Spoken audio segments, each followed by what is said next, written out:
We start on Krasinski 3, a medium-sized planet in the Krasinski system, just on the outer edge of the home colonies.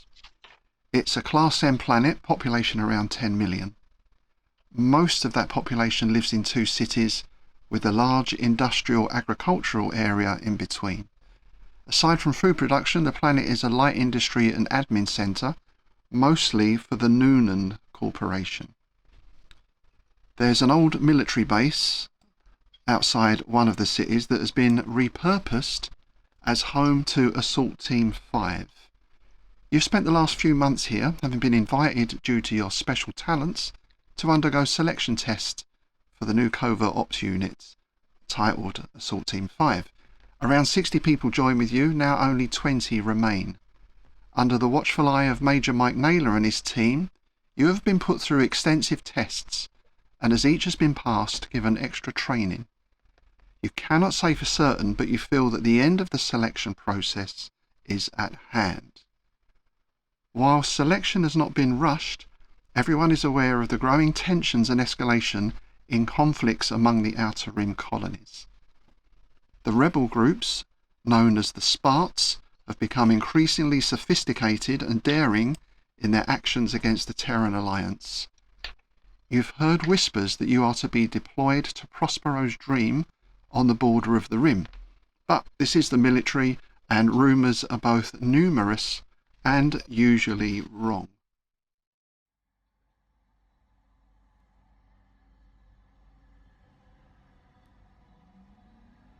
Blinding flash, bang!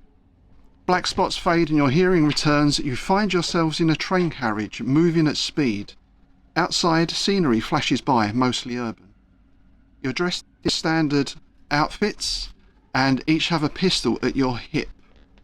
Eric, you hold a box in your hand, a black plastic cube about 4 inches square. You have a feeling you are supposed to deliver this to someone in carriage 22.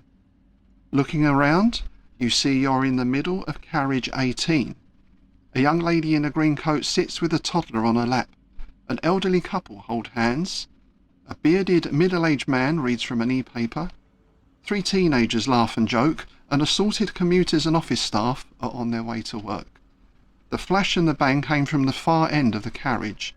The door to carriage 17 flew open, and a flashbang was thrown in. Fortunately for you, the narrowness of the door has impeded the access of the security forces now coming through, ruining the element of surprise. They are dressed in black with black visors, light armour, no markings. They carry stun batons, CS sprays and pistols. One is now through the door. He points at your group and shouts. What do you do? So I've got this box. Yep. And I've got to transport it to carriage 22. Yep. What's he shouting? There they are.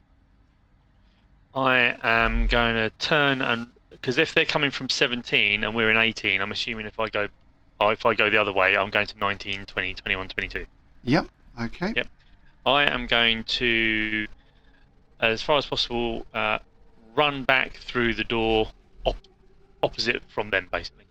So I'm going to try and get to carriage 22. All right. Daph?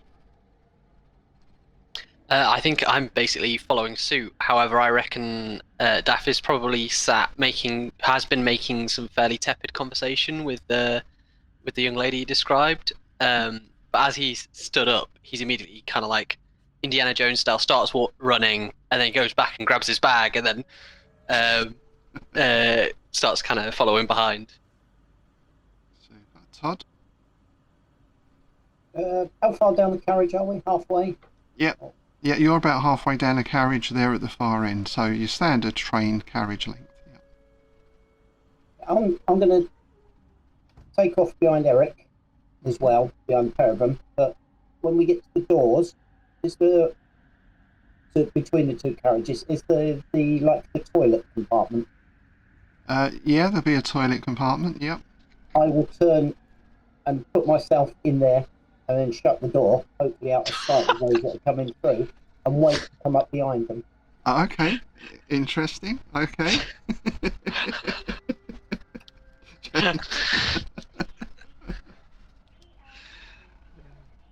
Yeah, and James, what are you going to do? Yeah, very much the same. So there's a couple talking and various people. I'm sore hips, sore legs, trying to engage in movement as all this is kind of taking happening. I see one of our party, one of the gentlemen, taken to a toilet, and the door kind of close. And I'll try if I can. Just to brush past or move someone to kind of, be an extra person from the oncoming force that's coming down the narrow aisles. Okay. So I just kind of move someone in there. So you're going to one of the commuters or something. You're just going to, Yeah. Yeah, I wouldn't say human shield, but that's an obstacle. An obstacle. Victim one. Okay.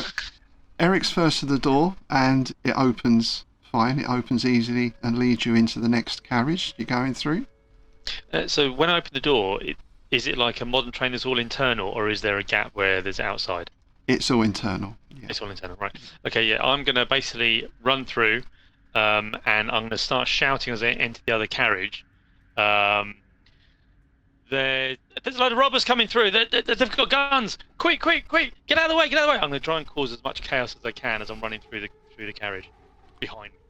Okay. Pointing. Okay. As you get into the carriage, you notice, obviously, the people sitting nearest to you. There's 3 teenagers sitting quietly. There's a clean-shaven middle-aged man reading from an e-paper. There's a young lady in a blue coat sitting with a puppy on her lap.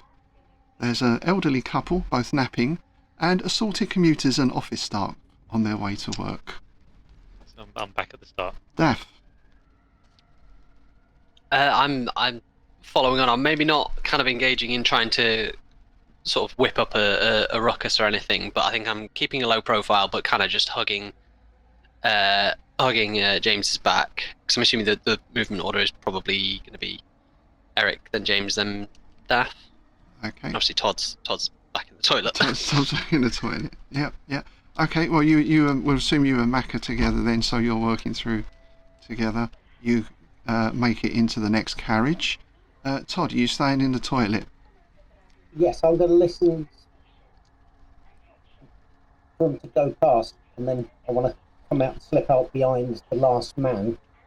Okay. All right. So you hear some shouting from Eric. You hear that die away. You hear the sound of thudding feet. And then, you can hear, you assume it's the security forces going past the toilet door. And I'll peek through the little crack if I can, and then as the last one goes past, I'll slip out a couple of paces behind him. Okay. And join the confusion behind of panicking civilians. Okay, so you come out of the toilet, you see your companions are now at the door at the far end of the next carriage. They have got up to there. Eric's in the lead. This door seems to have an electronic lock of some type on it. Is that to me? Yes. Okay. And is it? I'm assuming it's not opening as I approach it or anything like that. That's right. Yeah. It's locked, yeah. Yeah. Could I use my tech skill to or computers to try and operate it correctly? Get through it? Yeah, you can do it if you want to make a normal roll on that. So am I rolling 2d6, is it? Or what am I rolling? D100. Oh, D100, sorry. Okay. So this is... I rolled a 1. Damn. A 0-1. Yep. Okay. Now, what I don't know is low good or not. Very good or very bad? Or very bad. You're all right. That's very good. You make very quick work of this lock. It's something you've seen before. You've worked on these. You open that quite easily. There's still the thud of running feet and shouting from behind you. The commuters don't seem to be too bothered by what's going on. The other passengers. You do notice as you glance back, Todd's head at the far end of the carriage, sort of looking over. Yeah. The security services don't seem to have noticed him at the moment. They're intent on you three and are barrelling forward at speed. So you're going to go into the next carriage? Yeah, so just a point of clarification, the carriage I've just ran through, is that has all the same people in it as the carriage we started in? No, different people. Okay, so okay. So as I'm going through the carriage, I am going to head to the other door. Now I've got through the electric door. Yep. I'm heading through the other carriage. I'm going to have a look at this box. What exactly is it? Is there anything in it? Can I open it? If you imagine like a solid black Rubik's cube. Yep. So there doesn't seem to be any lid or any lock or anything else on it at all. It's not particularly heavy. It feels like it's made of some sort of plastic. It's not making any sound. It's not buzzing or vibrating or anything else. Okay, as I'm going along, I'll basically be trying to move it like a Rubik's cube, pressing it in different corners and stuff like that, just trying to see if I can get access to it or try and figure out what it does. There's no markings on it at all, no?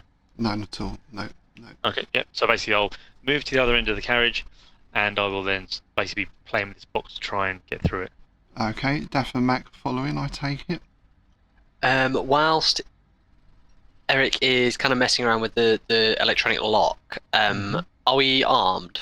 Yes, you've got a pistol, a holstered pistol. Yeah. Yeah, I think I'm just going to kind of unholster that and make sure it's kind of like just combat ready in my hands, Okay. ready to go in case this comes to violence. Okay. But yeah, then I'm just following straight on. Right. Mac. Yeah, exactly same. Unholster, make it ready. I'll probably shout to the front, just going, they're gaining on us. I don't think they're here for tickets. Quick. Okay, so you're into carriage 20. A young lady in a blue coat sits with a kitten on her lap.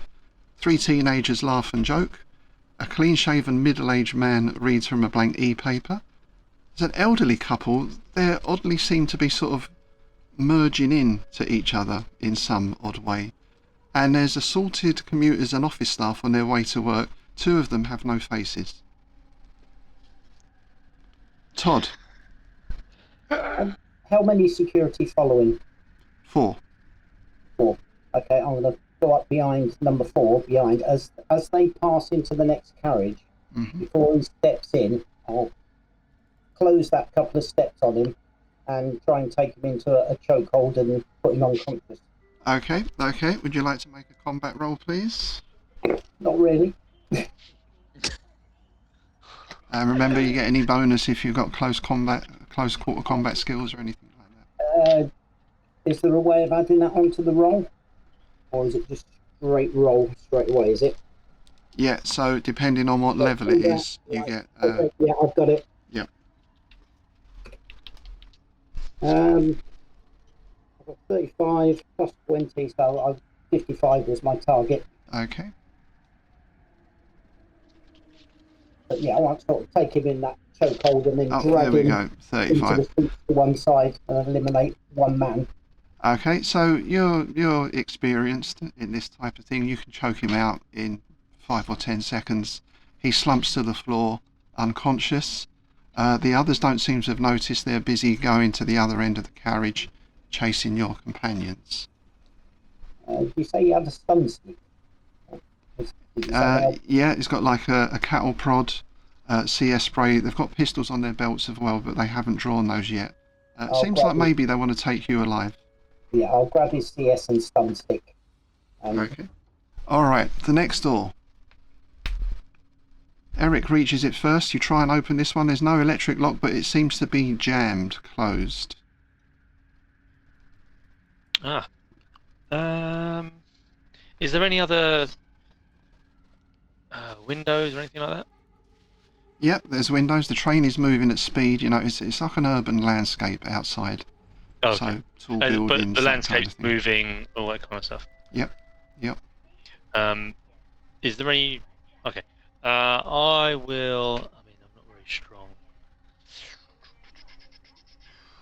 I will try and. Yeah, I'll try and basically break down the door. I guess we'll try and force it open. You do notice if you look around there is a fire axe in a glass cabinet nearby. Is the door actually stuck shut? Could just be jammed. Yeah. I'll try my strength first. I'll just try and pull it. Okay. Is that just like a under my strength roll? Just a strength roll then. Yep. That'll be a no. Well, you managed to get a bit of a grip in with your fingers and heave and heave. You put your foot on the wall to pull, but no, it's not budging. Okay.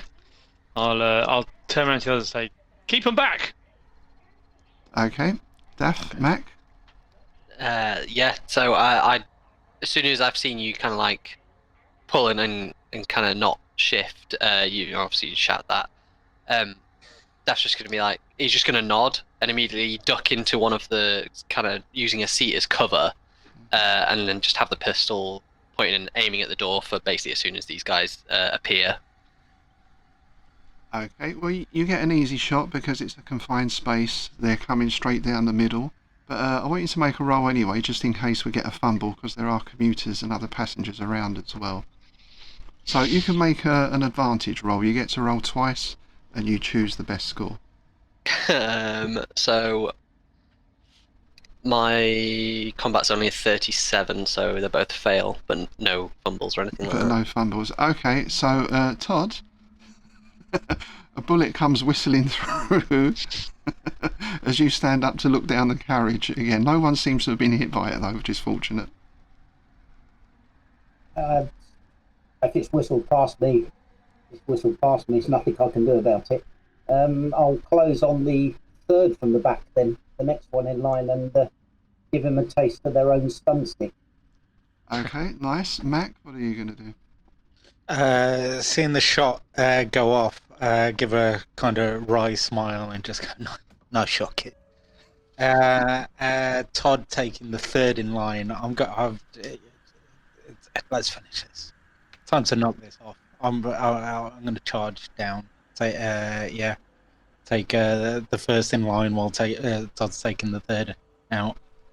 Okay, so what are you going to do? You're going to rush up, punch, kick? Or Yeah, I'm going to try and make sure I don't get hit with that stun baton, and then just try and incapacitate. I don't know, throat punch him if I can. Nice. Let's have a combat roll then, and you apply any bonuses for your relevant skills, of course. Is that a D100? Yeah. Yeah. Okay. Ooh. 34. Yeah, I think that's going to succeed, isn't it? Yeah, I think so. Okay, so you chop him across the windpipe, and he drops like a sack of cement, gasping for air. Todd, you want to roll for your stun baton, please? So, combat again. You can have an advantage for that as well, so 2 rolls and you choose the best. Oh! So, you poke him in the kidneys, and he gets the full charge. He also goes down, gibbering, frothing at the mouth. That just leaves one guy on his own. Eric, you want to roll for the door again? You think you can get a better grip of it this time? So we'll give you a +20 bonus. Okay. Yay! My muscles bulge. Even though I don't have that many.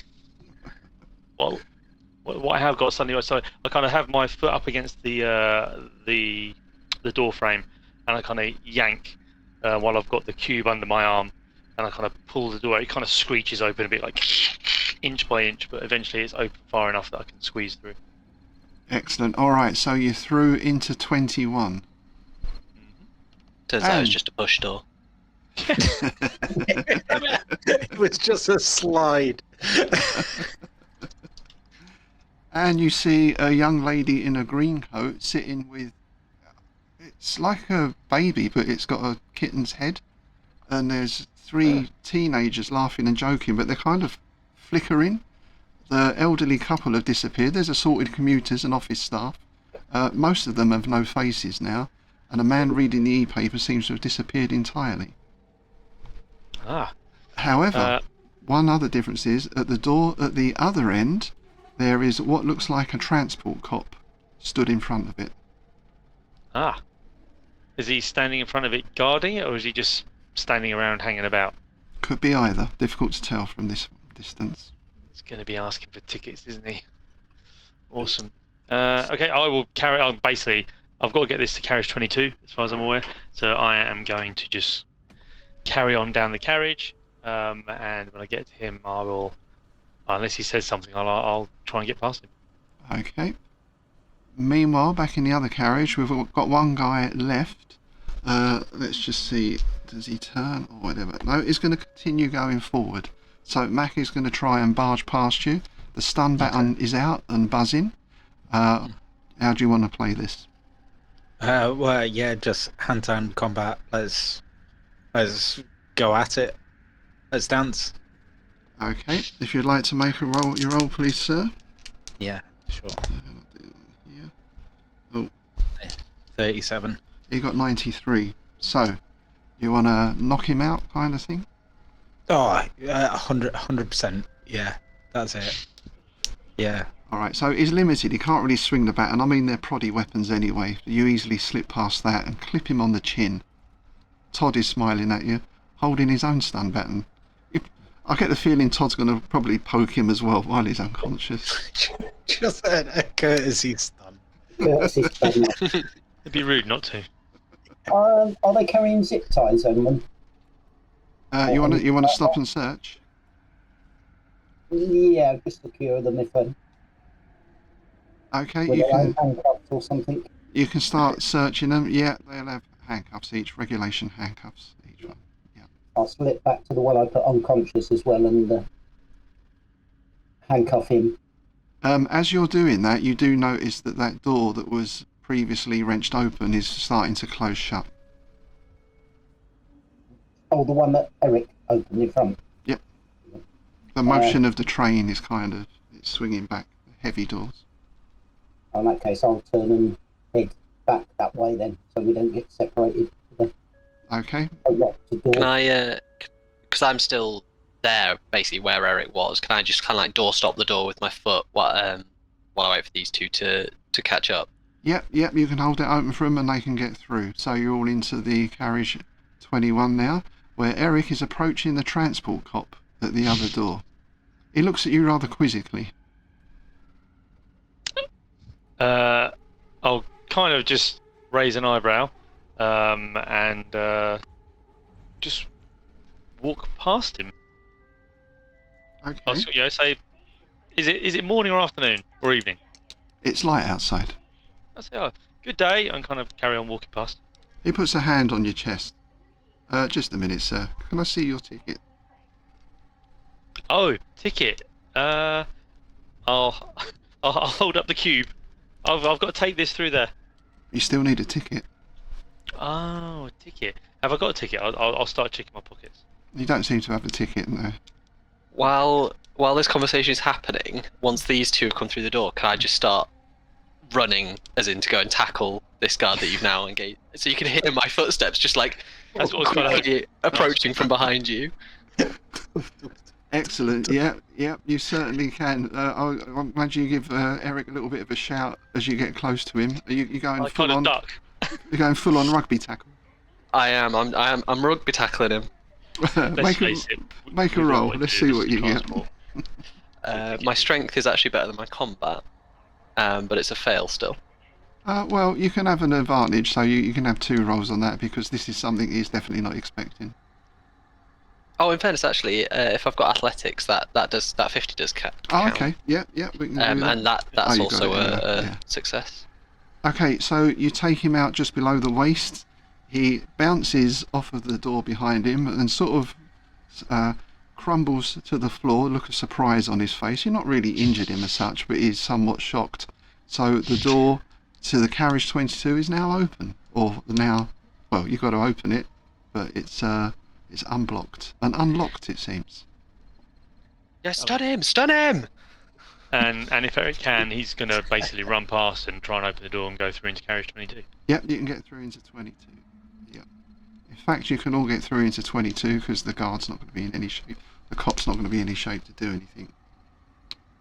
I'll give him a little jab with the stun as I go past the It fits with your background, right? Anyone in uniform is fair game, I would imagine. So yeah, that's fair enough. Oh, just a matter of interest, because I'm from Krasinski 3. Mm-hmm. Would I recognise that this train guy, the train guard, he had the correct uniform and everything? It all looked legit from my perspective. He had a sort of uniform on. Right. Okay. But it wasn't like, if you got on a train from King's Cross, you'd recognise a British Rail logo or something like that. There's nothing like that. He's got a sort of uniform. Okay, But the details seem a little bit hazy. Okay, so you all get through into carriage 22, which is empty. The train slows and comes to a stop. The doors hiss open, and a man comes on board. Looks remarkably like Naylor, Major Naylor. He nods and holds out his hand to you, Eric. Has he got any markings on him or anything like that? Any sort of uniform or anything? Just standard BDU, fatigues. Okay. But he looks like Naylor. Certainly does. I say, hello. You hear a sort of voice from somewhere going, "Oh, for fuck's sake, all he has to do is give me the cube." So it doesn't hurt to be too careful, and I hand him the cube. All right, okay. Things go sort of a bit dark and blurry around the edges for all of you. You feel a sort of sense of, slight vertigo perhaps, because you're standing, but then it's a little bit like when you have one of those falling dreams, you suddenly jar awake, and you're all in reclining chairs with various electrodes attached to you in different places. There's quite bright white lights overhead. You see Naylor and a couple of others of his team, Cora and Vitali, who have been part of the selection officers, and a couple of medical staff as well. "Well," says Naylor, "you did all right there, I suppose. I mean, you didn't kill anyone on the train, so that's probably a good thing. Yeah, this is our new VR system, our new VR training system. Still ironing out a few bugs, but yeah, you did okay. You did okay." If you let me have a look at it, I could probably do it a lot better, to be fair. There was a couple of glitches, people with faces missing, some things like merging together which shouldn't have been. Some of the people kept disappearing between carriages. But I'm just saying, just putting it out there that if you need some expertise, I know what sort of the standard ICT types are like. So I could probably whip them into shape and get a better product for you. One of the medical staff who's making notes on his e-pad looks up with quite an annoyed sort of look on his face. "This is the latest tech from Noonan. I'm not sure what you could bring to it. But anyway, make your report."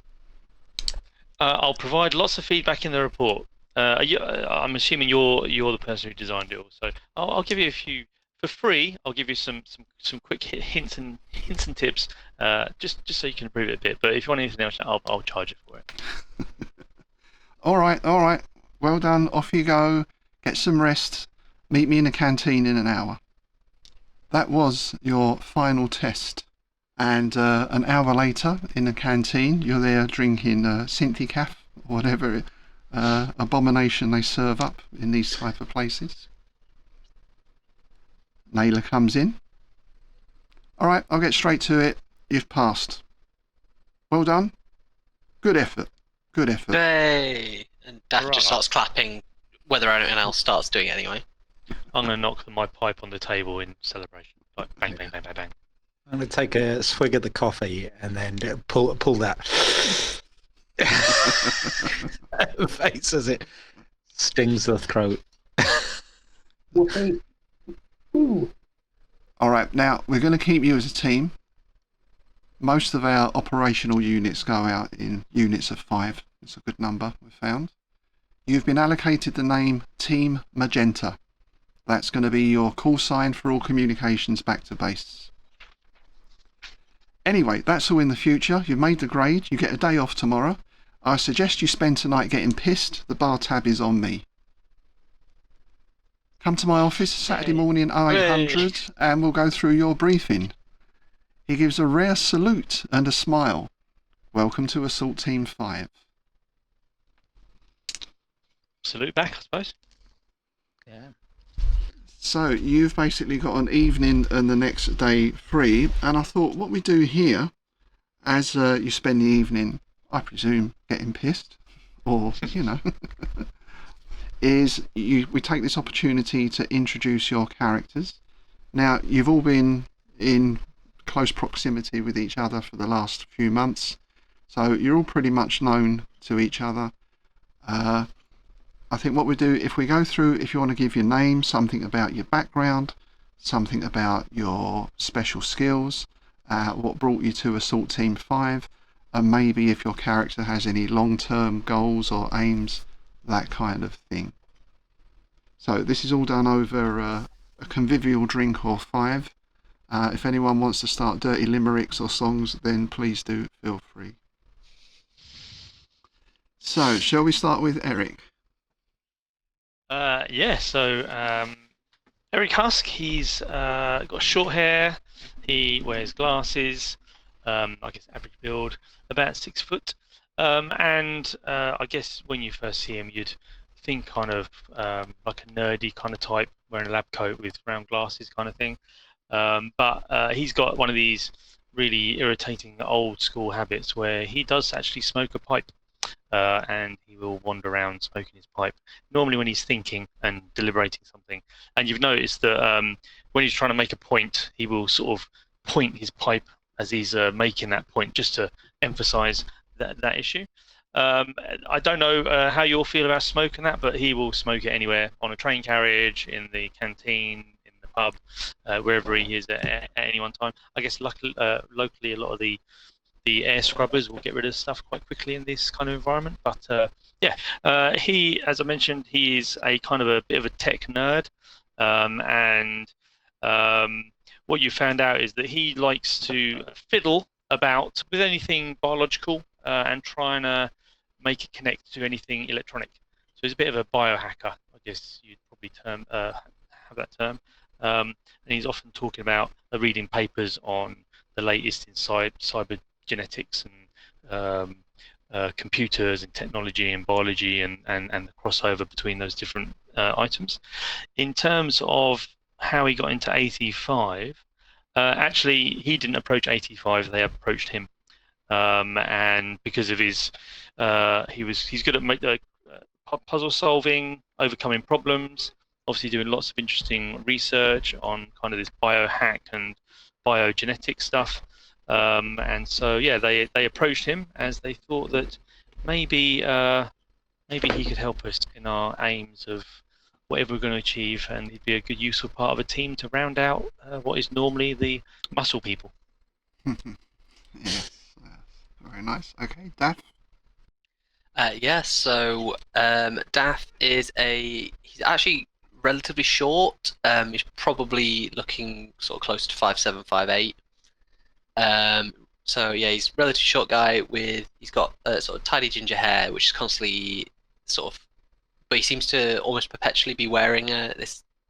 I've written sun hat, but the way I imagine it was more like an American style kind of baseball cap. He's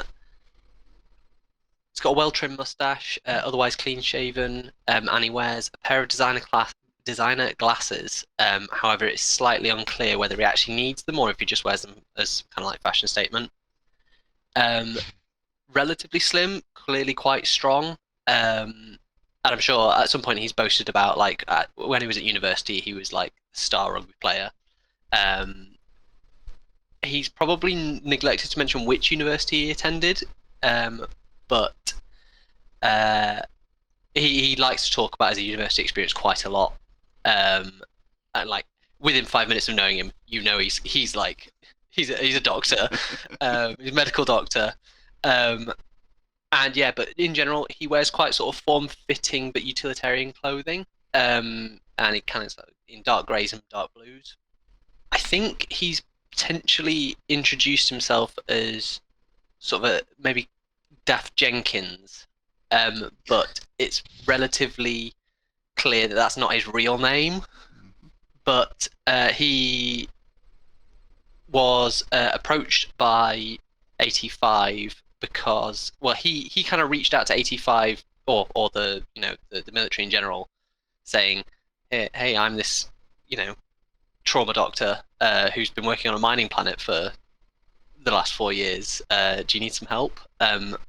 And as it turns out, he's actually been to Prospero's Dream before, and has some contacts out there. Whereas Daft doesn't know that, or didn't know that Prospero's Dream was going to be the target until he was a bit too far into base camp to kind of quit. Good. Todd. Todd Swift is about 5'10", 150 pound, blends into the background, even with the way that he dresses and everything else, and but seems at home talking to generals down to privates and everybody knows, and sort of a bit of a chameleon when it comes to blending in social levels and that type of thing. He's got close cropped, silvery greying hair, which probably for somebody who's aged 45, but even looks slightly younger looking features than that.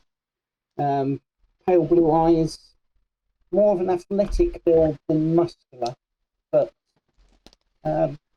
keen on martial arts, knows how to handle himself. Brought up on Earth, London, trying to think of a way of putting this without... has been working sort of to the wrong side of the law for most of his career, and over the last, since he's perfected his trade of either blackmail, a nice long con of some kind, burglary, would have had a record apart from being picked up when he finally got caught and given the chance of joining a little bit of military service, or being locked up. Obviously, the military service, but due to his skill set of being very useful, was pointed in the direction of AT5. Tends to keep himself to himself quite a bit, very quiet, likes to observe what's going on before acting. Not really got used to working with a team yet, always been a bit of a single-man operation, and so this team thing is slightly new, hence the dropping into the toilets and let's have a look and see what everybody else is going to do first, and I'll mainly look after myself to start with, but to the age of the team. Nice. And Mac. Oh, Mac. Worked with many teams. Teams come and go. He's seen it all. He meets the world with a cynicism now. He's the very essence of someone that operates through just time and experience of operating in the grey. It's the easiest way. It gets things done. Wears her Hawaiian shirt, loose-fitting clothes. Everything is subject to the fact that he's been around the block. He's a workhorse. So he's got various aches and pains. And we'll get on famously with Eric because he carries around with him, whether it's synth cigars, he carries around with him some cigars, likes his coffee, likes his earthly pleasures, dreams of a place that's got seasons again, that isn't just isn't just sterile. Might have an issue with Daff because he wears a mustache not for fashion.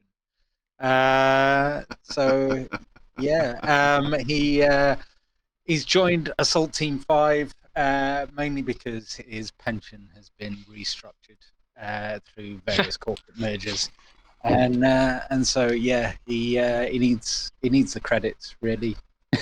It needs the credits, and this is a gig. Nice. Speaking of credits, I will send you over a kind of price list and a general income guide and that sort of thing. you're obviously on a regular salary because you're part of this unit now. So you're earning more than the average grunt, probably what a regular Marine officer would be earning, that kind of pay. And as I said at the start, you're not going to be able to count in the credits on every single transaction. Most things are going to be covered within reason because it is the ministry in charge after all, and we know what they're like. So, good. Well, you have a rip-roaring evening. Actually, Rob, what Eric's going to do is, while all the others are sort of having their rip-roaring evening, he is going to try and hack into the virtual programming and improve it. Oh, okay. You want to sneak down there, kind of? Yeah. Are you going openly, or is this going to be covert? Well, is it possible to do it remotely from my my computer terminal and basically kind of hack into the network and then try and make some improvements and maybe If you can hack in, it's pretty high security stuff because I think as the guy mentioned, this is Noonan Corporation and obviously this is coming into a Spec Ops unit. But Okay. if you can make a hacking roll, then by all means. Yep. I'm trained in computers, if that helps. Yep. Am I witness to this? Because I'd be curious. I mean, yeah. I mean, if me and Mac are kind of, I'm smoking my pipe and he's smoking cigars. After a couple of beers, I'll kind of say, why don't I give this a go? I mean, let's see how secure they really are, and maybe we can have a bit of fun. No worries. I might shoot a few questions about what else can you do with this virtual reality, because I've got a few XY to. Oh. I missed it by 2%. So 2%. All right. Well, you don't get in, but you don't trigger anything either. So you've not left any trace as far as you know. Certainly, there's no lights flashing. There's no running boots or anything like that. So yeah, I'll turn to Mac and say, pain in the ass, I think they've actually got a half decent security system on this. I mean, for a government sort of thing, actually having a half decent security system, and I mean, it's quite impressive. So, if I wanted to get into this, I'd have to probably actually go to the lab and plug in internally to try and bypass some of this stuff. What do you reckon? You up for it? Yeah, totally up for an adventure, but glosses over any kind of mention of IT, like it just blamed eyes. None of that made sense. And I'll turn to Todd and Daff and say, do you fancy having a look around their labs down there, and we could help them out by improving that whole train carriage experience. We could make it a bit more entertaining, couldn't we? If I could get in there with your help, then maybe we could improve the whole situation for everyone. Yeah, make them attractive at least. I'm game for that. Can I just finish this first? Yeah, of course. Yeah. I'll finish the drink. The tab's being paid, isn't it? Yep. Naila's paying the I'm gonna have maybe a squirrel away a couple of bottles of bourbon on the tab. Cheeky, but yes. If I can con the barman out of them. Yeah. You can certainly do that. Yeah. I don't know what Naila's reaction will be, but you'll find out. I expect. It's obvious we're going to need refreshments while we're down there, wherever we're going. So. Yeah. Yeah. Add that in as part of your loadout kit. I think Daff kind of looks at his watch, but it's very clear he's already kind of resigned himself. He was eager to come along, but he was going to kind of pretend he's getting dragged. So unwillingly. Yeah. Well, Wow. you've been here for a few months. You know the layout of the place like the back of your hand. You also know that security inside the base is fairly lax because this is a Spec Ops unit. Anyone would be mad to break in. Obviously, external security is there, but things tend to be a little laxer in the Spec Ops community. So you can get to the lab and you can get into the lab again without setting off any alarms or avoiding any cameras and anything else. And Eric can plug himself into the mainframe. Yep. I'm definitely going to start having a dig around there. And I am looking for the carriage virtual reality thing. I mean, if anything else crops up that looks interesting, then then I'll have a look at that, like maybe Naylor's record or something. Yeah, just in case it came up. But first of all, I'm going to try and have a look for this this program for this train carriage. So is it? Do you want me to make just another computer's roll? Yeah. So let's break this down into. You're going to spend say about 45 minutes initially. So we do one roll for that, and then we'll see where we go from there. Yeah. So your first attempt. Do I get anything for being actually logged in, plugged into it? Do I get any bonuses for being actually? We'll give you a +20 for that. Very nice. That's good. Let's have a look. Come on. Oh yeah. Hey. Oh well, there we go. First attempt. Here's a couple of little tricky bits, but the first thing you notice is this isn't military. Now you've heard the name, the Noonan Corporation, a few times, and this is obviously their software. It's got their logo and copyright and all that kind of stuff all over it, and probably you'd recognise their coding as well. It's it's corporate coding. Military coding tends to be press the big red button and stand back. This is a little more sophisticated. One other thing that maybe one or two of you would remember as well, probably Mac, as he's been around this kind of setup for the longest. You did notice on one of the exercises there was a guy in a suit turned up and was observing and taking notes. And he spoke to Naylor. Naylor didn't seem too pleased to see him. And you did later overhear Naylor talking to Vitali, who's your CQB instructor, saying something like, "Oh, fucking Noonan sticking their oar in again." Right. Okay. I'm probably literally I'm going to refer to Eric as WizKid. And say, is there any chance that you can bring up some details on the on his entourage? What do you mean on Naylor and his goons? Yeah, on his backup band. I think I don't know. Something about this just feels off. I feel him. My knees are hurting. Feels like there's a storm coming. So yeah. So just in terms of what is generally known about this Noonan Corporation, are they a large, massive corporation that's running lots of different IT software across the systems, or something along those lines? Yeah, generally they seem to be involved in programming, R&D, various types of tech. The setup with the corporations is there's maybe like a dozen big corporations. They're not top tier. They're maybe about halfway up. And of course, most of those corporations have numerous subsidiaries or shell companies or all sorts of different things. So what I'll do is I'll put together a report for you on the public face of Noonan. So that will give you some ideas. And what you can see here, you get the impression that they may be branching out into more military tech, probably as a result of the Spark revolt that's going on. Obviously, one thing we know in war is that some people make a lot of money out of it.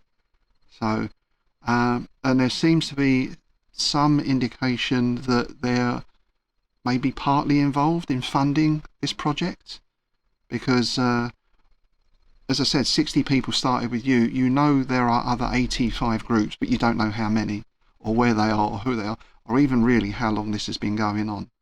But Noonan have obviously got their foot in the door at some level on this. Okay. Sorry, go on. No, I was say just to say, in terms of the train carriage program, I'm going to make sure obviously that it's all the little glitches are fixed. And in the coding, I will leave my name and kind of, hi, fixed it for you, so that when the guy goes in to actually find out why it's all working, unless he looks at the coding, he won't figure it out. Nice. Eric, can you do something for me while you're in there? Sorry, mate? Can you do something for me while you're in there and adapting that program? Can you up the voltage on the stun sticks?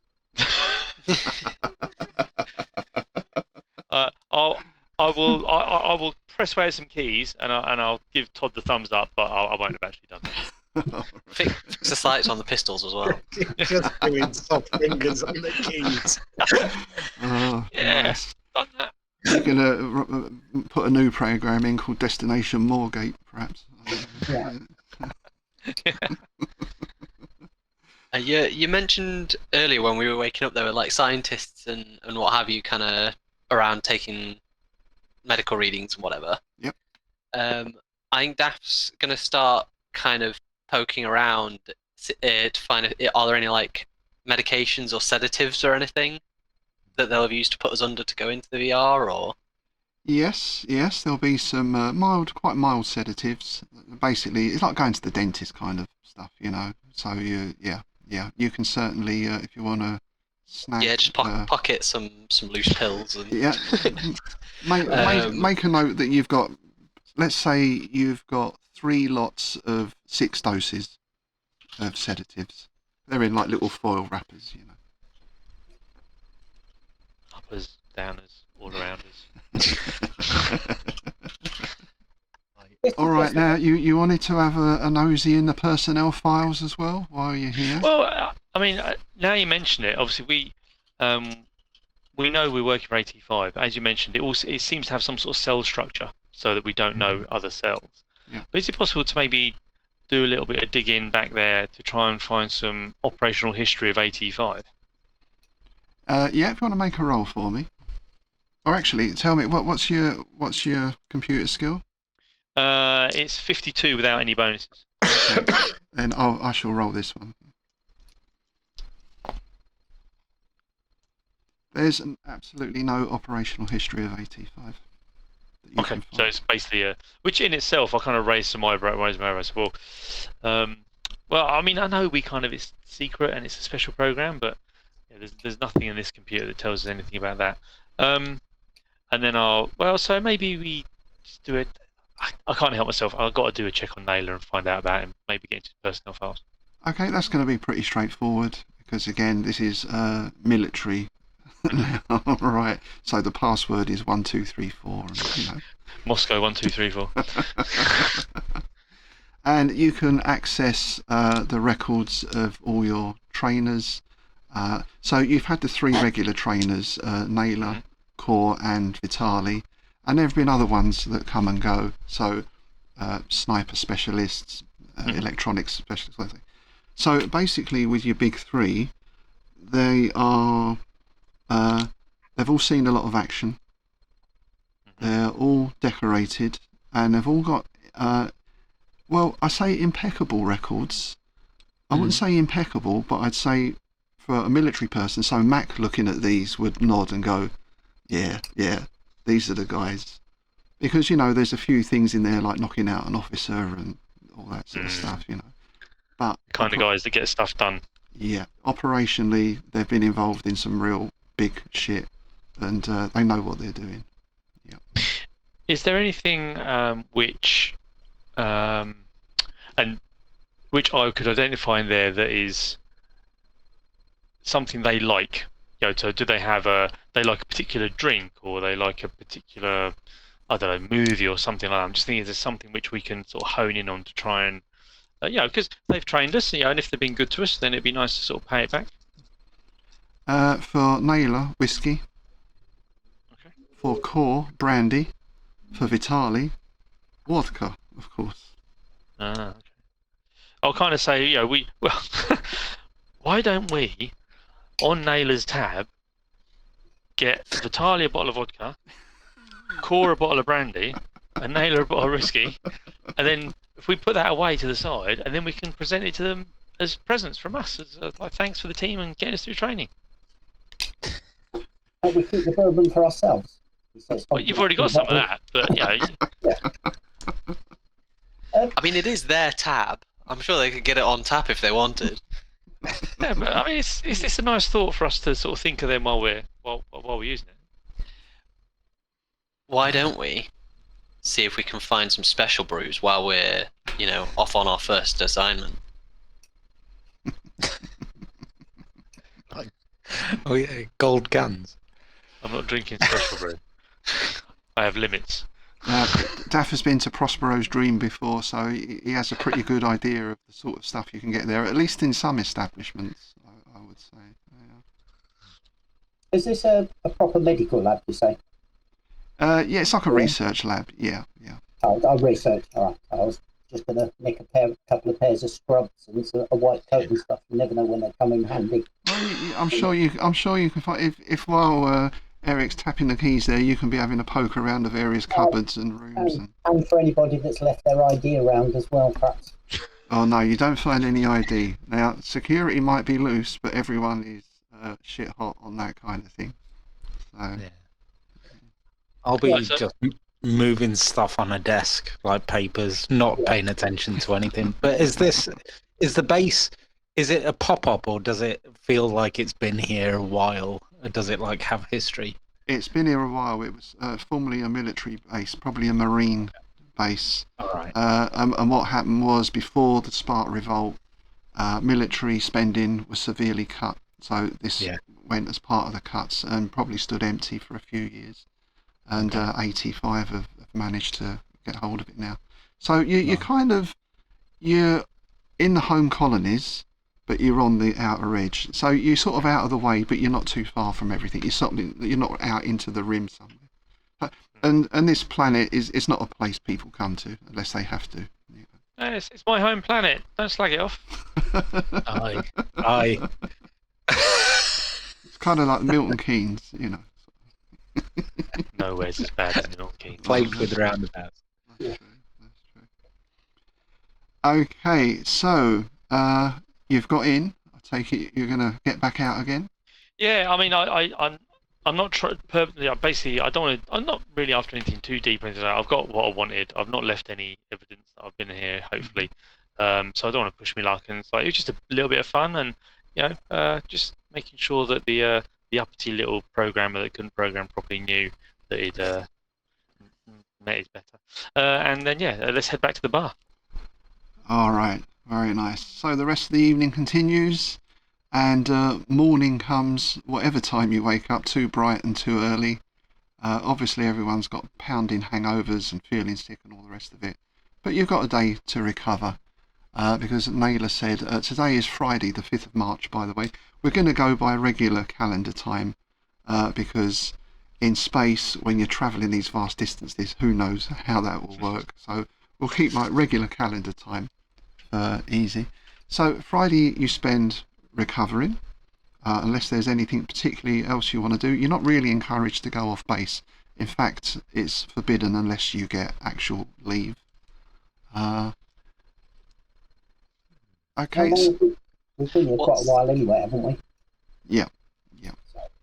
What's the temperature like on this planet? It's temperate.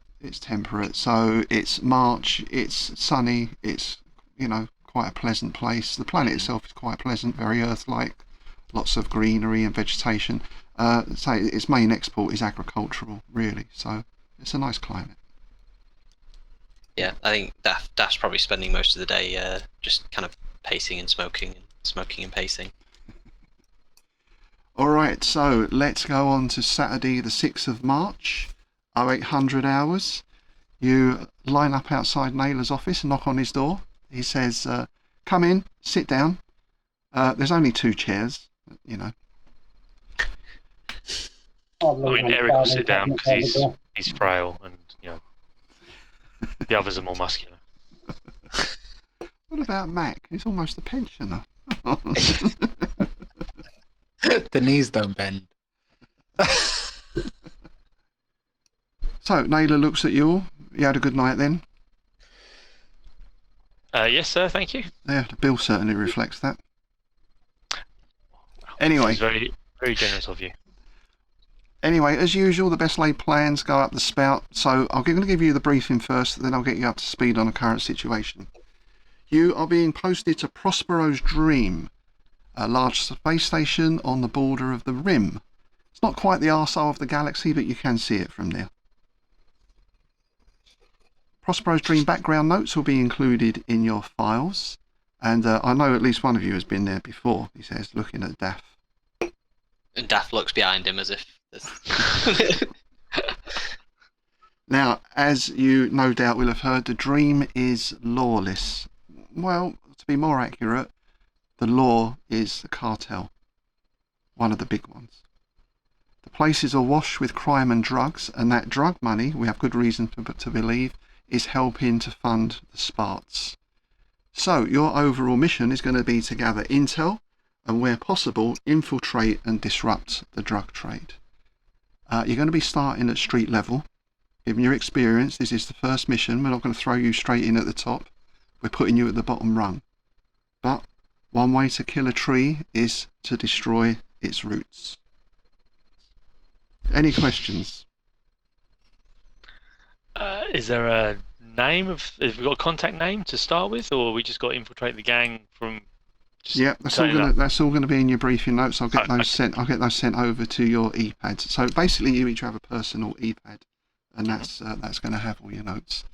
All right, that's the good news. Now the bad news is I was going to send Vitali with you to nursemaid you for a bit, but as I mentioned, the situation has changed. I want you to listen to this. This is Shuttle Galileo calling Mother. Shuttle Galileo calling Mother, respond please. We are under attack. 2 of the team are down. Shuttle is damaged.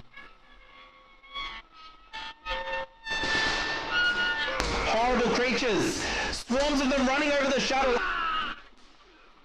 Oh my god, help! Mac is instantly going to hang his head. That was a call from Team Red, one of our experienced teams. They've been out in the field for a few months. That call was sent to the frigate that they disembarked from on their last mission. So I'm heading up a team, including Vitali, to get out there ASAP, which means you're on your own at Prospero's Dream. Well, you will have contacts there, in particular Mrs. Core at the Salam guest house. Again, that will all be in your notes. You also need to concoct a cover story. I suggest you keep your first names the same. That makes life a lot easier. Once you've got all that sorted, go and visit the boffins. They'll sort out your IDs and digital IDs and issue you with new ePads. They might even have some kit to give you as well. Once you've done that, then tomorrow morning get across to the local spaceport at 900 hours, go to Bay 20 and look for Bug. I'll get the transport chits sent over to your ePads. Alright, remember your training, work together, good luck. Now, I have to go. So, he stands up, you stand up, you leave, he leaves, unless you've got any particular questions you want to ask him at this time, but he does seem to be in something of a rush. Do we have a time limit on this? How quickly we have to get this completed? Are we there for 2 weeks, 3 weeks, or just as long as it takes? As long as it takes. And do we remain in contact with you or someone else back at base, or who do we give updates to? Yep, that'll all be in your notes. Basically, you'll file a weekly report via Mrs. Core back to us here. Okay. Fine. We're going to get some extra pay for this, right?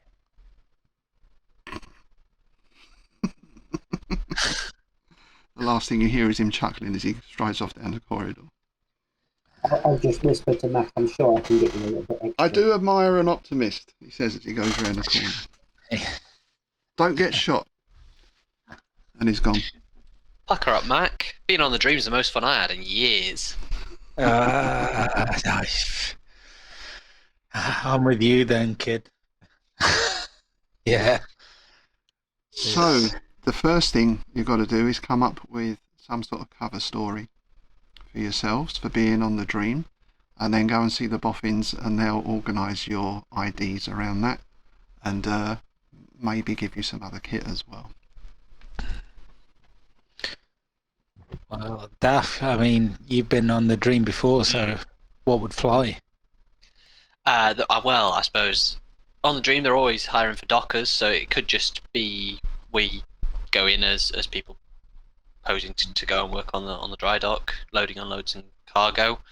Also, if we actually get a job doing that, it's a good excuse to be inspecting, crates and cargo, things like that. I'd prefer to be an electronics engineer, that manual handling and lifting stuff is not really my thing. But I'm not really built for that. But I could be part of your team. I could be the electronics engineer, fixing things electronically. I could do that. I mean, it is also a space station, and from what I remember, there's a lot of stuff breaking a lot of the time. So I'm sure that's a perfectly valid way to be in. But if we're kind of acting as a crew, it could just be we pose ourselves as owner operators of just like space haulage business or something like that, stopping at the Dream for a holiday, or could we be a stag do? We could have a. Forget everything I've said. That fits better. I'm just saying, we got the Hawaiian shirt. We could wear. No one would expect anything from us. Then we just go around. We could go to bars. We could go to clubs, and that's where all the low-level drug dealers are. I guess that's how we could make contact with them. So that might be a way in to do that. I'm being semi-serious. That is more of a way to actually get into, somebody finding out who's selling the drugs, because they're likely to come up and offer if we're there for a party, as it were. Or maybe take advantage of us because we're new. Well, without saying too much, but you have looked through the personnel files, and you didn't specifically mention it, but I'm sure if you saw other members of your team and similar, you might have taken a little peek, Eric. Mm-hmm. You do know that DAF is actually quite well connected, so a kind of Playboy stag weekend, stag week, stag month party would be quite an interesting cover, and it will give you freedom to roam around. If you get a job at the docks, you're at the docks from 9 till 5 or whatever it is, DAF, I mean, what do you think? Do you think that would fly at Prospero's Dream? We could just be the never-ending stag do. I suppose between Eric and obviously yourself, Rob, would Eric know about Boy Europa as a company? It probably would have. They're quite big, right? Quite big company. Yeah. Yeah, it'd be like again, not top tier, but it'd probably be familiar. Yeah, so if you've seen my file, so you know that Daft's surname is Daft Boars. So it's Bhoars. And he is the second son of Ezra Boars, who is the CEO of Boy Europa, which is a mining corporation which turned into an arms and armor manufacturer. Oh. So he's got money. He's got access to money. Yeah. Okay. So what about a playboy in his entourage? Yeah. But at this point, you notice that basically everything Daft wears is like extremely expensive designer. Yeah. If Clean. not, very clean. My only question would be, Daft, you've been to Prospero's Dream before. I mean, I don't know how recognisable you are because of your background. Because we're going undercover, right? So would that be a problem for you, or would you be able? I mean, is it a big enough place that it's not going to matter? You haven't had any run-ins with people there before. It's not going to cause you a problem if you go there and we kind of do this, right? Just to give you... It shouldn't be a problem at all. And then, as he's kind of halfway through that thought, he kind of stops and turns bright red. He's like, actually, a bit of attention could be a bit of a problem. Just to give some perspective, the population of Prospero's Dream is in the millions, so you're not going to be starting at the places that Daft was visiting. Let's put it like that. Okay. I mean, I think that's always going to be a bit of a risk. There's potentially for anyone to run into someone they know, but it's just if we can make sure that we don't sort of increase that risk by going to the places you're at. I mean, it sounds like it's a massive place. There's plenty of places to go and make contact. So I quite like the idea of a playboy and his entourage and stuff like that, or something similar. Get us all the places we need to go. And if we say that as part of our cover, they're gonna have to give us some money to play with, aren't they? Some walking around money, yeah. Yeah. We need a per diem. Yeah. We need to have that company credit card. Oh We yeah. need some- I hate to say it, boys, we need some flash cash. Well, you can apply in triplicate to Simon in accounts, and I'm sure he'll put it on his to look at pile, and he'll get back to you in about a year's time on that, I would imagine. Daft just text his dad. Mac, Todd, do you have? I mean, what's your thoughts on how to go into this? I'm happy either way. A clean boy here. If he's going to be, walking around, then I'm happy to go with the flow. If we're a stag do, I'm just not wearing any of the t-shirts or anything. The military pays for the water here. You can have a shower.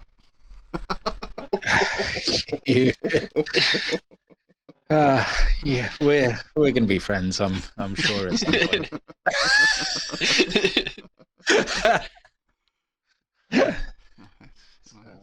Todd, what about you? You've it's quite an impressive manoeuvre to hide in a toilet. What are you thinking? I'm liking the never-ending stag do or entourage. I'll slide in at any level, upper class or lower class. So As long as there's a toilet you can hide in, you'll be fine, right? as long as I can walk up behind somebody, choke them out before and take their wallet. When you gotta go, you gotta go. Yeah.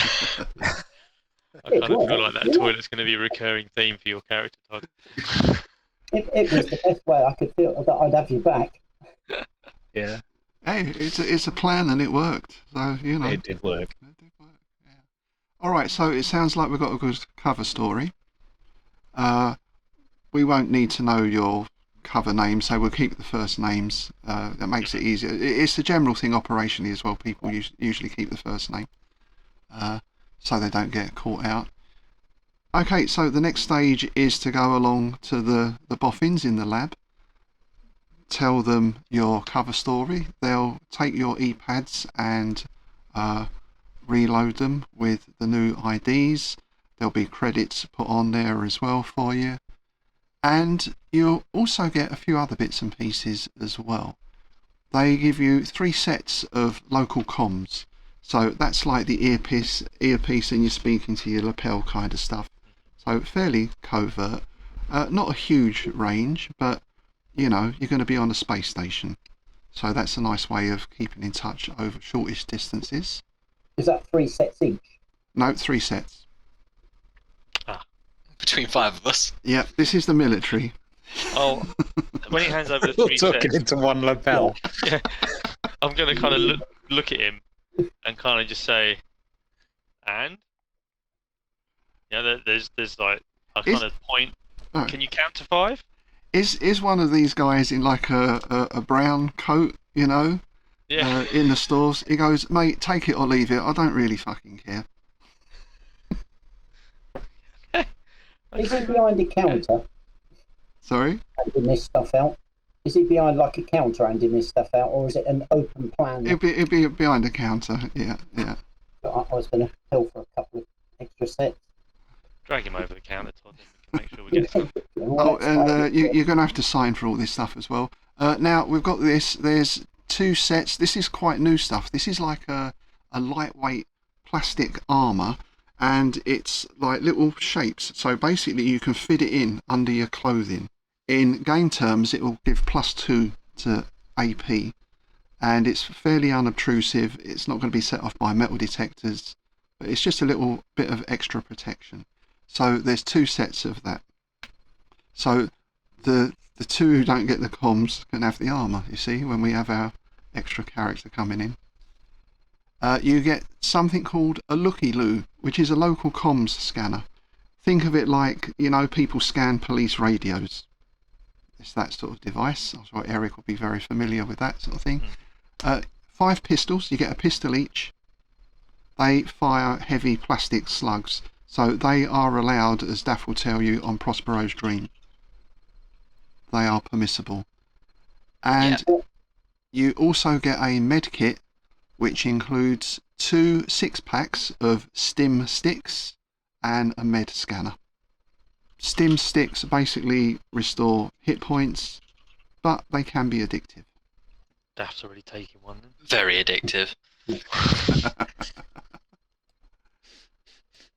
So they do come with a warning, you know, that little tiny print on the side of the may cause nausea, headaches, hallucination, kidney failure, your leg might fall off, etc., etc. But you know, you're in the And army extreme now. circumstances, death. So, what I want you to do before we play next time is just put a loadout together. I mean, you can take a suitcase each. You can take quite a large chest kind of thing, something like that. That's no trouble. Basically, things that aren't allowed are heavy weapons, anything that's going to breach a hull.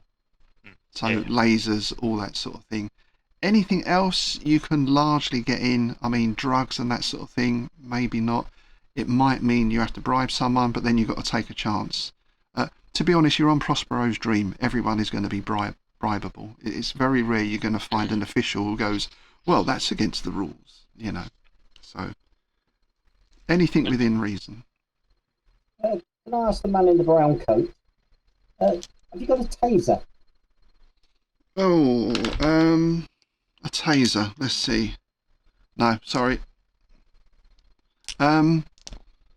Like that one there. I'm just pointing. like that. I can give you two CS sprays. Yeah, we'll take them. Yep. Okay. He's happy to do that. Well, as happy as he sort of gets, you know. Okay, so basically you're going to spend the rest of the day getting all your kit together and packing up. You've not got a lot of personal items here anyway because, you know, you're on a Spec Ops base, but any little bits and pieces, say, make a note of that and we'll look at those next time. That brings us into Sunday the 7th of March, where you have been told to go to the local spaceport A20 at 900 hours and look for bug. Mm-hmm. Yeah, do so. Oh, while we're on the way there, I'm just gonna turn to Mac maybe quietly, as you know, well, no, at some point we're in a corridor, and just say when we heard that message that Naylor played us, did you recognise something with that? Because you looked a bit disturbed. No, wasn't so much recognised, but how many times have these kind of operations always, you know, never play out how you want them to? Well, I couldn't help but feel we're already off to a great start. So thankfully we've got the booze with us. So yeah, here's to some more space travel.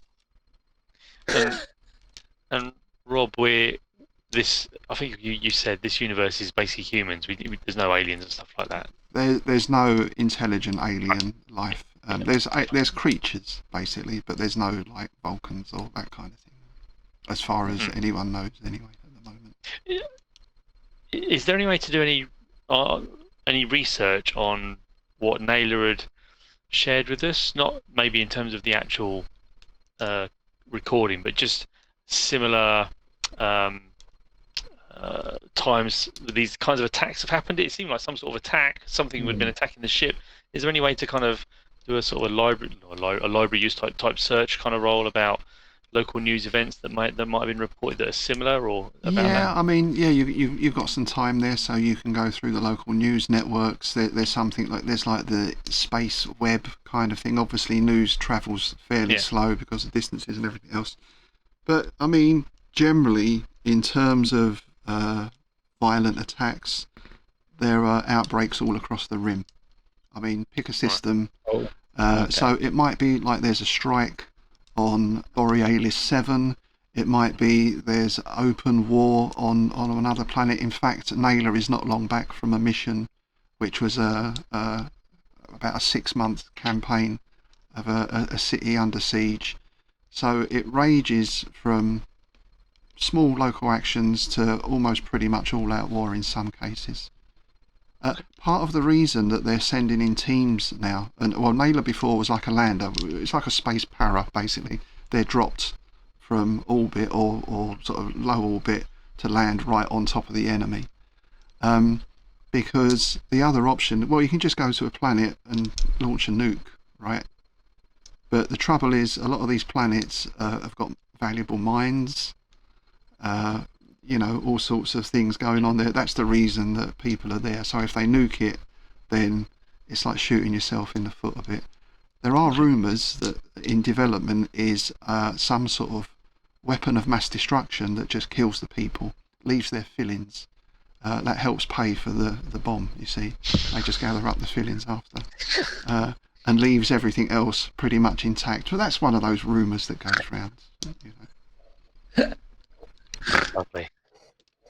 It's almost like 20th century in the terms of, 50s, 60s, there's all these little bush wars going on all around the globe, but no big major conflict. Kind of Pocket conflicts. Yes.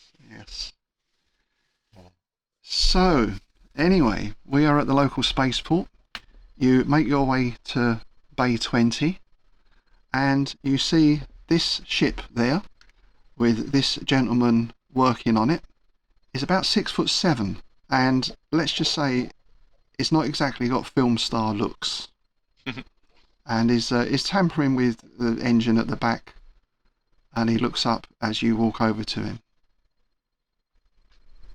Huh? Duff's just going to straight up approach and just be like, hey, my man. He's going to put his hand out to shake his hand. He doesn't put his hand out. He just looks you up and down. What do you want? We're ready to go, I think. Go where? And then Daft's going to look to defer back over to Eric, who seems to have been leading so far. I believe Naylor's commissioned you to take us to Prospero's dream.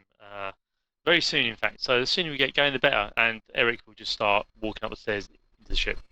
A big hand comes onto your shoulder and pulls you back, not too gently. Oh. Where's Naylor, you say? Yes. Where's the chit? What chit? The travel chit. Have you never travelled before? Well, not on this kind of business. And I turn to Mac and say, "You've got the chit, haven't you, Mac?" Sure. And he's going to tap his one pocket.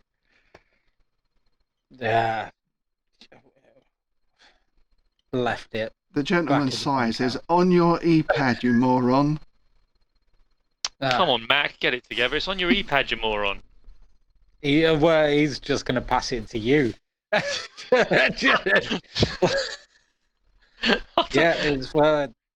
find it.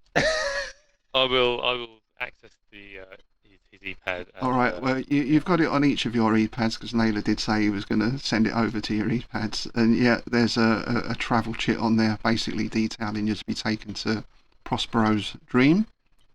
And Bug looks at that and goes, "Oh right, yeah, okay, Naylor, yeah, good, all right. Be back here in 90 minutes. You can leave your luggage. I'll get Clang to load it." Can't we just wait here?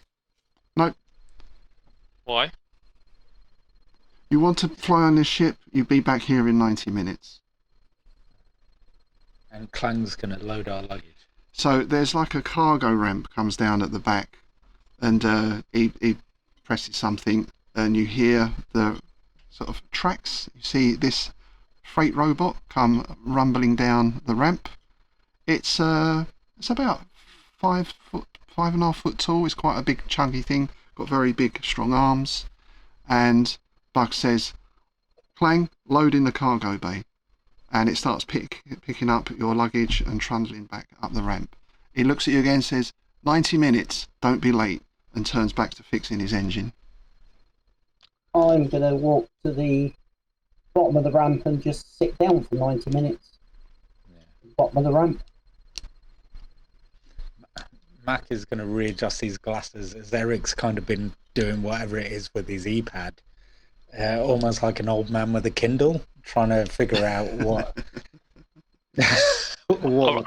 I've reset your password, mate. Yeah. Guess what it is. Okay. Mac.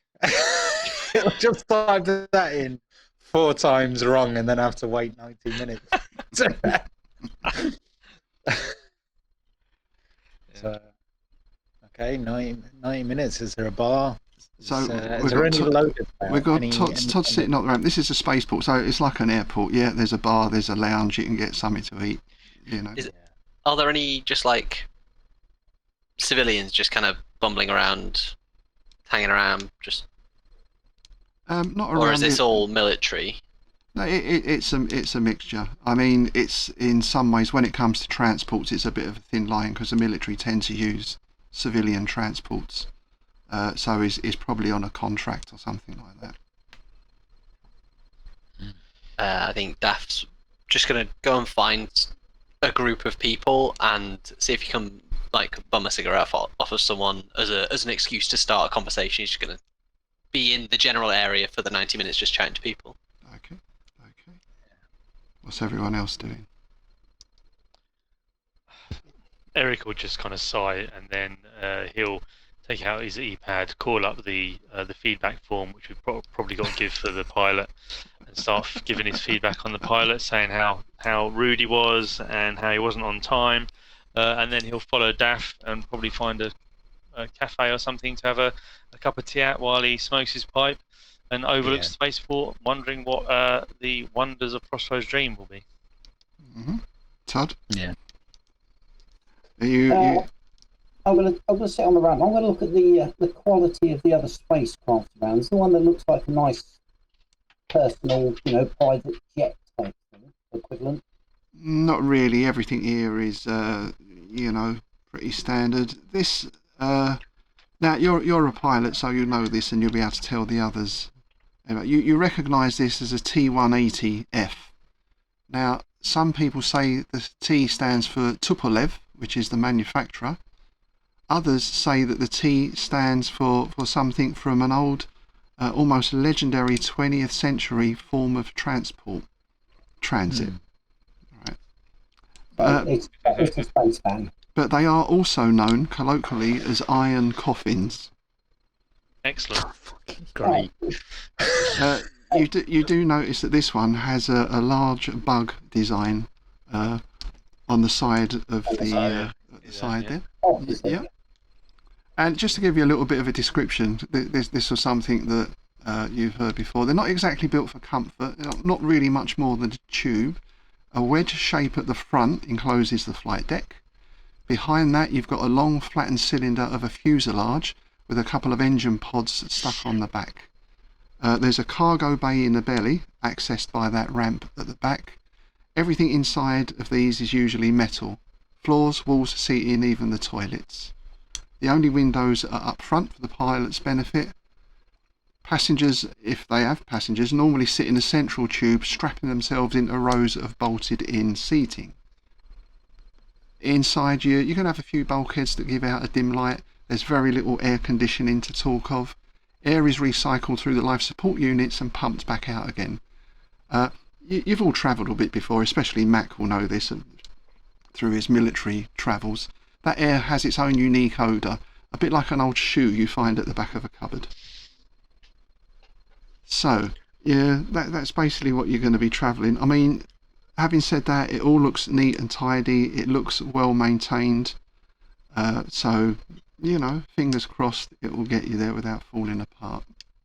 Do you know how long it's going to take? What the flight time is? It's going to take you a couple of days to get to the jump gate. Then the jump is fairly instantaneous. At the other end, it's probably another 2 or 3 days.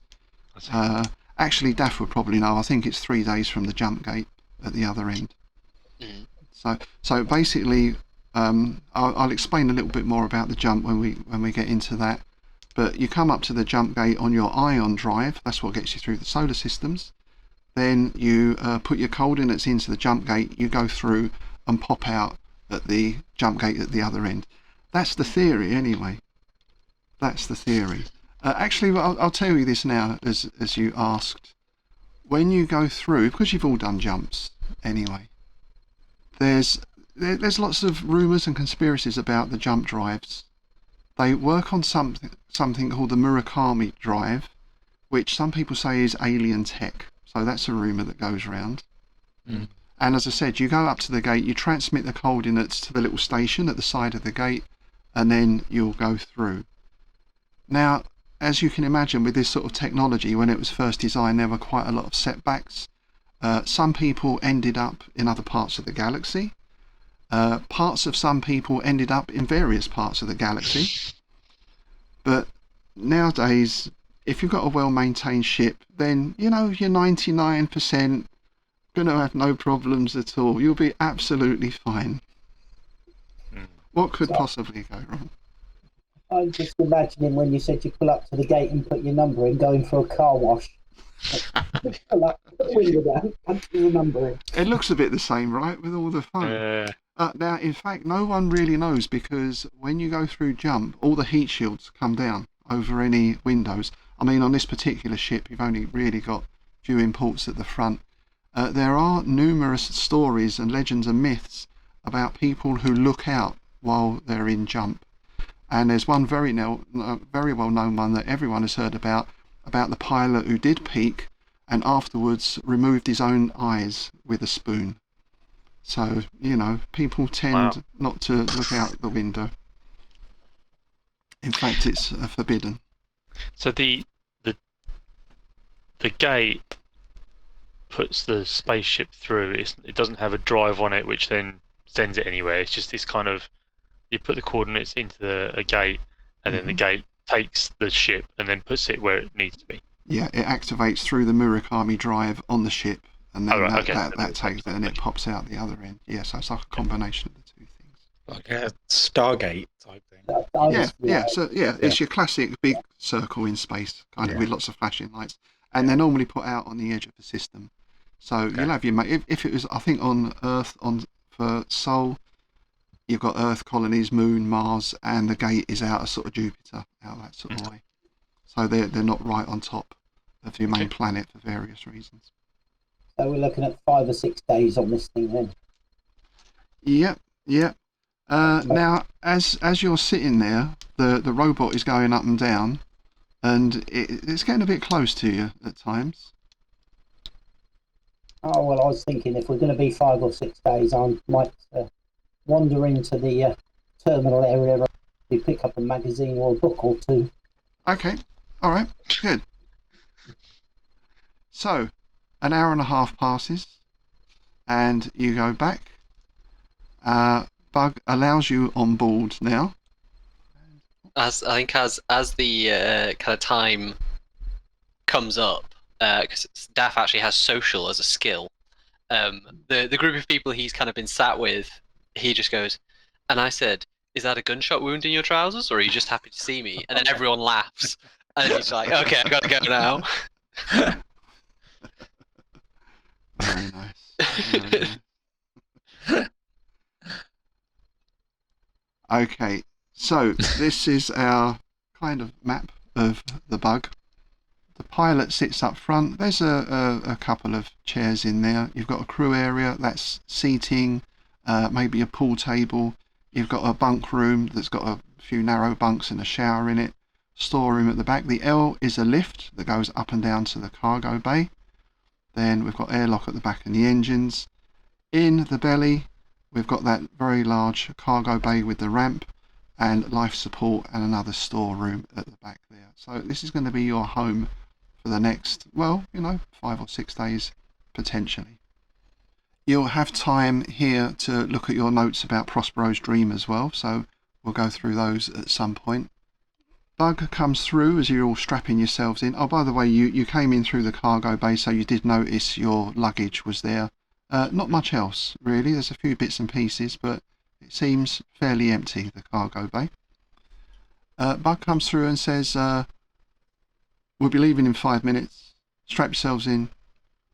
I have to make a stop on the way. There's a delivery I have to make. Won't take long." And he goes back into the cockpit and shuts the door. Is it a single seat cockpit or? No, you normally have 2 seats in there, so there'll be pilot, co-pilot, maybe a couple of little sort of fold-down seats behind. I will feedback as that we've now got a delay because the pilots decided to go somewhere that wasn't scheduled. Yeah, compensations on the cards. All right. Okay. Who can actually fly a ship?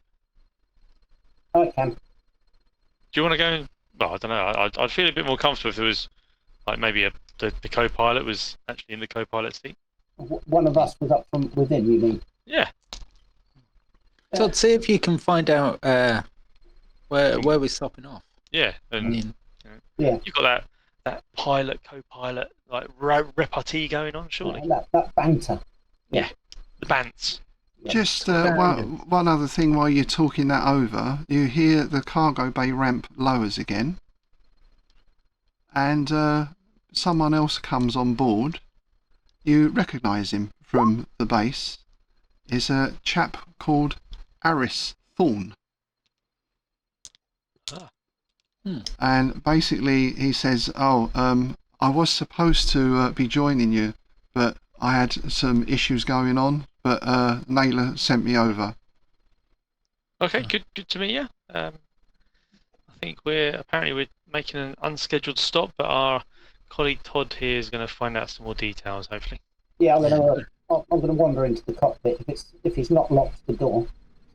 No, the door's not locked. Well, he kind of looks you up and down and rolls his eyes, but is busy flicking switches and radioing central control, preparing for takeoff, all that kind of thing.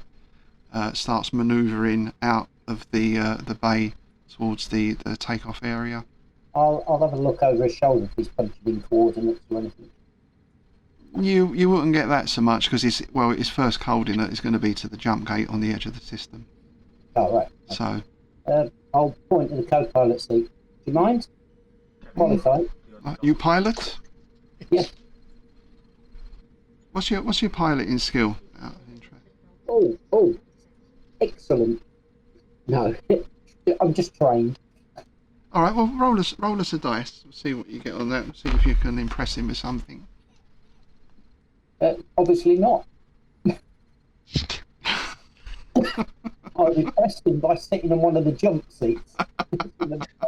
You lean forward and flick the windscreen wipers on or something like that. All right. Yeah, okay. Well, he says sit still, don't touch anything. I'll put my hands up. Okay, fine. Yep. Okay. It's a better view up here anyway. So it's not going to be very chatty while he's seeing the takeoff and all that stuff because there's information going backwards and forwards and you've got to hit the right time slot obviously for takeoff. So but once I'll slide a set of headphones on if it's headphone mix so I can listen to control and stuff. Yep. Okay, he gets clearance to leave. It's all the usual stuff, and you will feel the lift, that familiar feeling, as the T180 lifts, tilts, so you're all leaning back now, and then shoots up into the outer atmosphere and beyond. So, you're going to start chatting to him now who's up in space. There's not so much to do, it's on automatic pilot. Do the rest of you just want to, shall we have a quick look at the Prospero's dream background? We'll fit that in here. And I'll be putting all this up on the journal or sending you over the notes anyway, so you'll have all this information to hand. But you start reading on your e-pads that Prospero Dream is orbiting a water planet, a Greenie 5. Now, the reason it's there is water is ferried up daily via the wet dock on Prospero's Dream, so that takes care of the water supply. It's fed into the Dream system, so there's artificial canals and lakes built in to the space station. Prospero's Dream is an X-class station that was built by the Juno Corporation, and it was designed and originally built as the gateway to the stars, with visions of it being a sort of high-end city in space. However, things started to go wrong. Cost cutting during construction led to a number of fatal accidents. Sales did not meet expectations, and they discovered that it's all very well having a rich neighbourhood, but you need 5 times as many people to then actually run all the stuff that needs running so the rich people can live in comfort. Juno went bust before construction had finished, so the dream was left in limbo and that's where the cartels moved in. There were vicious turf wars going on for quite some time. Eventually, the Golyonovo Bratva won out, and it's that cartel that now largely runs the Dream, with the assistance of the Tempest Group, who are a sort of private security corporation. The Evangelical Solarian Church also became involved in running the station. No one's quite sure why. They were under a lot of scrutiny in the home colonies. If you think of like a sort of perhaps a Mooney type cult or something like that has spread out from the home systems. And more recently, the Stratemeyer Syndicate have also been making inroads into the Dream, sparking unrest and conflict across the station. So the Dream has become a hub for fugitives, cyber modders, drug dealers, the cartels, basically anything you can get away with as long as you send money up the chain to the Bratva, the Brotherhood.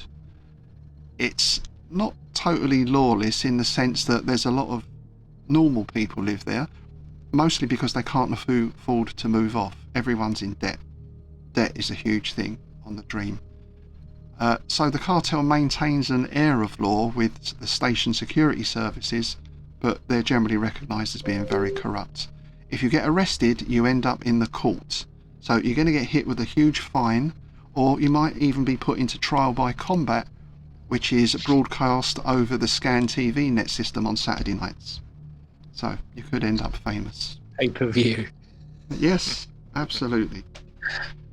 So, Todd, you start chatting to a bug. I think, you've been around. You can charm people well enough. So over the next... social skill. Yeah, over the next few hours you can start... I wouldn't say he warms to you, but he does start answering in more than one word.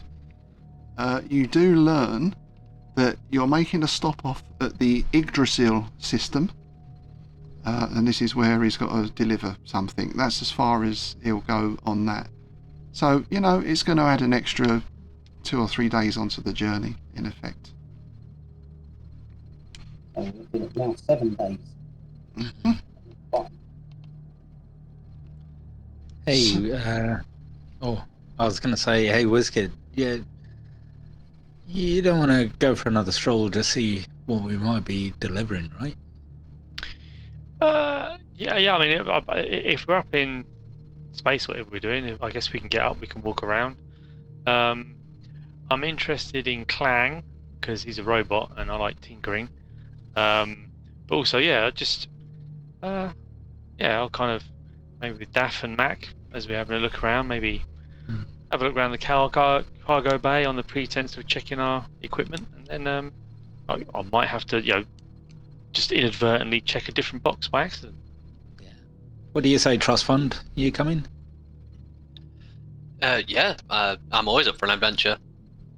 What's in this universe? What's the etiquette on like smoking on these kinds of ships? You can ask him, basically. So there's no hard and fast rule. Basically, on any spaceship, the pilot is the king. Well, I'm smoking my pipe. Yeah, I did. Like Max already lit up. Yeah. You no doubt at some point see him with some sort of synthy cig hanging out the corner of his mouth. Anyway, Mac, you probably clock him as he definitely has a bit of a military look about him. This guy, he's a tough-looking dude. Yeah. Okay. Right. I'll clock that. I won't tell anyone, but I'll clock his gait. Mm. Yeah. So basically, you want to have a wander around and have a bit of a poke about. Well, I think as we kind of all squeeze into the lift, Daft's gonna kind of like strike a cigarette and strike a match and light a cigarette, ready to go down. So you're going down in the big lift. That makes quite a noise. It's one of those old clank. It's basically like a hydraulic platform. So you hear the gears grinding and lots of clanking and everything else. It really lowers down into the cargo bay. Now your cargo bay is quite a large area, almost like the size of a school gym. It's quite a big space. There's aside from your suitcases and maybe your trunk, whatever you bought, there's not really anything else. There's the sort of stuff you'd expect. Clang is over in one corner, plugged into the wall. There's some tools, bits and pieces. It's all fairly tidy, but there's no crates or boxes. Did he say we're dropping something off or picking something up? As you look over at Mac, he's doing like the Ben Affleck meme, just kind of with the cigarette looking at the sky. Just, yeah. Wow. Not a lot's going on. I mean, there are some pallets in there, and there's stuff like, there's a fire extinguisher, oxygen tank, bits and pieces like that.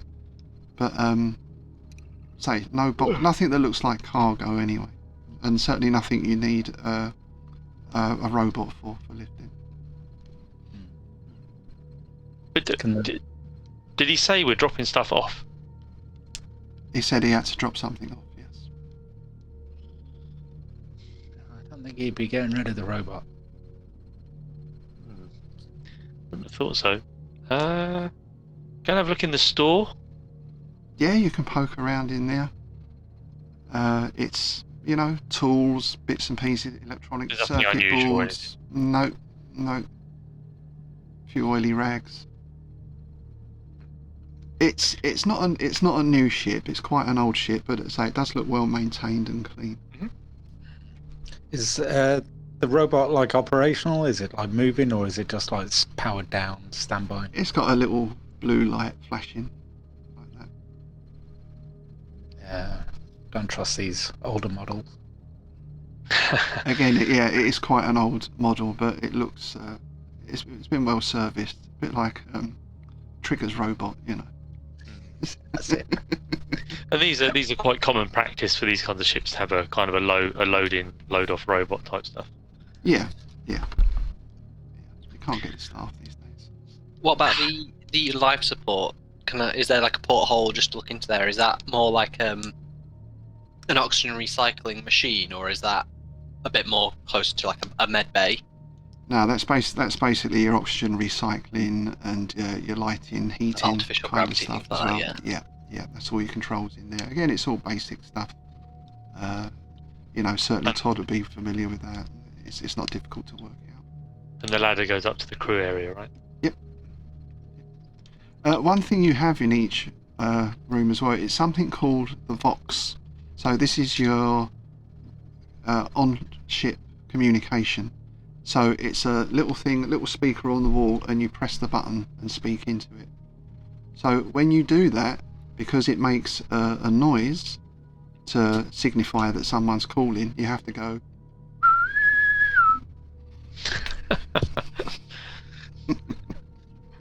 Oh dear. Whoever designed them obviously had a sense of history and humour. Yeah. I'm going to press it and go, and I'm going to say, a bug? Where are we stopping off? Yggdrasil. And what are we dropping off? Because there's nothing in the cargo bay apart from our suitcases. That's my business. Do you need any help with it? No. Are you sure? Yeah. Do you want me to do anything with this robot? It looks like it could do a bit of TLC. It's okay. Okay. Hope Todd's helping you. Well, he's a good pilot apparently. Easy. I'll leave it at that, Antonio. Do you want to make another roll? I feel I should give you another chance to see if you can. You got off to a bad start, but you've got quite a while here. So it's been a long while. I've not driven a spaceship for a while.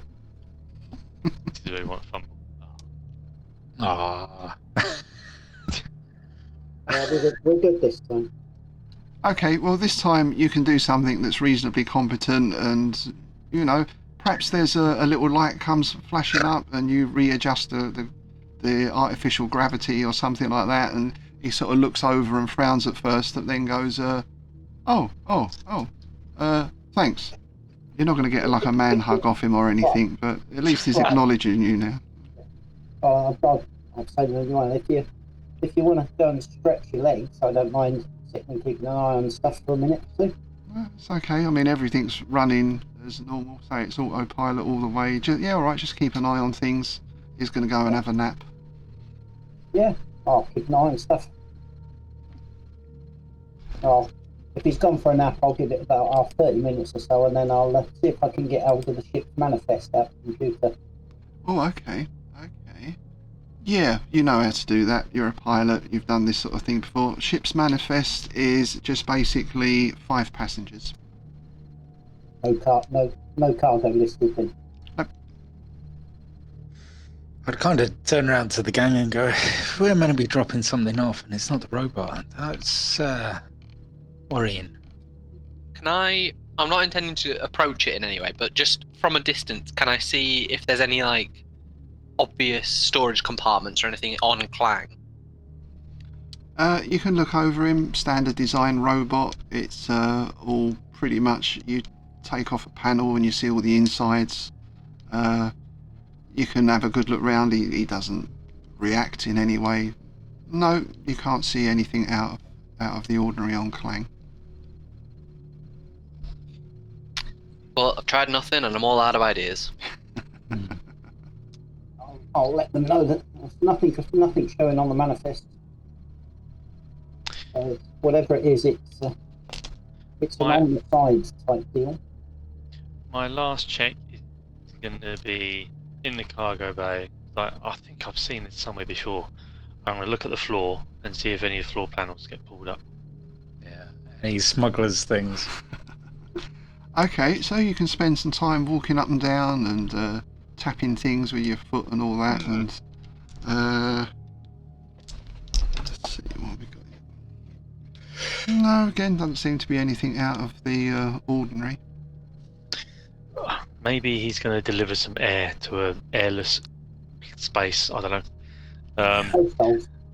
Yeah, I mean, yeah, I don't really want to go poking around in his computers and stuff. So I'm just, that doesn't seem right. So he's probably just dropping something off. I'm sure it'll be fine. So I'm going to go and maybe, just watch something on my e-pad and relax, chill out. Okey-doke. Pipe, Well, we've got blow about some 3 smoke days. rings. Yeah, we've got about 3 days before he drops it off, so we don't know. Yeah. We can casually wander around over the 3 days and see if anything falls out of the cupboard or something. Kick some panels, see if they fall off. Alright, so we shall fast forward then to Tuesday the 9th of March when you approach the gate, the jump gate. You are strapped in again. He's up in the cockpit. Todd, you can join him in the cockpit if you wish. Yeah, I'll have a look at the jump gate. Okay, and you can see the coordinates he's putting in because it comes up on the little screen. We are going to the Yggdrasil system. It's relayed through to the little space station at the side of the gate. You get the green light in effect, and into jump you go. The heat shields come down over the front windows, and you all have that rather strange experience of being thrown light years distance in, could be minutes, could be hours, could be years. It's just very difficult to tell. You come out of jump and you get the familiar nausea, lightheadedness. At least one of you will probably throw up. That's something you're going to have to clean up yourselves, of course. But you arrive safely in what you presume is the Yggdrasil system. In fact, Bug confirms that. He says, we're setting course for Yggdrasil 8. It's going to take 2 days to get there. So, just relax. We'll soon be on our way to Prospero's dream. It's 1 hour later when the alarm sounds and the engines stop. And we are going to call a halt to proceedings there. Oh.